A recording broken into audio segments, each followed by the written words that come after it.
napansin ko lang na maraming nagtatanong at naguguluhan kung paano nga ba sila magbabayad ng tubig dito sa Pasinae Prime South. So, in my experience, na nandito ako sa bahay namin, ay mayroong inipit na resibo dun sa aking bintana.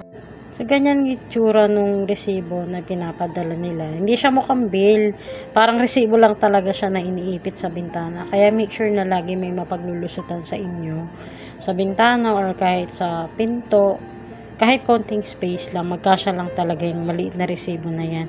Diyan kasi nakalagay account number ko sa may papadala yung pera. So, unfortunately, wala pa sa GCash itong General Water Corporation. So, pwede mo lang gamitin to pay. It's either pupunta ka talaga dun sa bayaran ng tubig o kaya naman gagamit ka ng PayMaya, which is convenient ko sa PayMaya na lang. So, ituro ko sa inyo kung paano magbabayad dun. Yan guys, so para makapagbayad online, una kailangan nyo muna i-download yung PayMaya app. Then syempre dapat may pera kayo na magka-cash in kayo dyan para makapagbayad kayo ng bill online. So open lang muna natin yan. Naku, maraming ads ha. Yan, XX lang muna natin yung mga hindi naman kailangan. Yan, then click nyo lang yung bill and then dyan sa baba, i-scroll down nyo. May water utility. Tapos hahanapin nyo lang kung ano yung pagbabayaran nyo ng bill. Sa atin, General Trias Water Corporation. Ito yung bill ko kasi wala siya in front of me. Kaya, sinuzoom ko na lang muna dyan sa gallery ko yung mismong bill na pinicturan ko from Pasinaya. So, dyan nakalagay ko ano yung due date na ilalagay mo dito sa app. Select nyo lang yung month tsaka yung date ng due date ninyo. And then, syempre, kailangan maglalagay kayo ng amount kung magkano yung bill ninyo. So, mas maganda magbayad kayo early kasi may discount.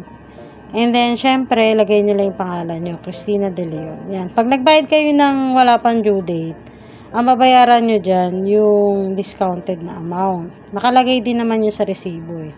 Pero ako kasi binayaran ko na talaga yung full amount. So, kung magsasobra siya, yung payment ko, bawas na lang yun sa susunod na bill. So, yan. Itatype nyo lang yung account number dyan sa resibo ninyo. Papunta dito sa PayMaya app. Yan. Sinuzoom ko pa talaga. Kasi medyo malabo na yung mata ko eh. Pagka medyo malayo yung picture. Yun. So, click lang natin yung amount. Lagay nyo kung magkano. 10 lang nilagay ko kasi bayad na ako. Example lang naman to. Tapos, continue nyo lang. Tapos, ipapakita sa inyo kung ano yung details. May transaction fee siya, 10 piso. Ayun guys, so click nyo lang yung pay dyan sa PayMaya app. Then, papasok na yung bayad niya sa bill para sa General Water Corporation. So, when it comes naman nga pala sa kuryente, tanong lang kayo sa PMO. Malalaman ninyo doon kung magkano yung bill ninyo. Kung wala kayong nakukuhang bill sa bahay ninyo. Even me, nagtanong ako sa PMO kaso wala pa raw akong bill kasi hindi raw ako sumakto sa cut-off.